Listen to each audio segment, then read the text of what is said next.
Kebakaran melanda deretan kios pedagang Pasar Baru, Labuan Pandeglang, Banten pada Minggu sore. Kebakaran dipicu korsleting listrik.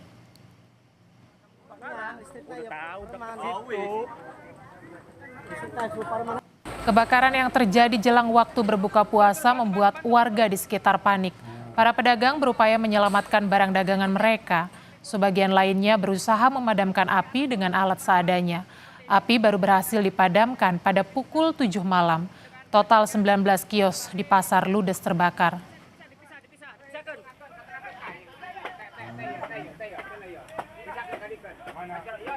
Yang paling parah itu ada bangsa 12 yang parah. Terus yang rusak ringan?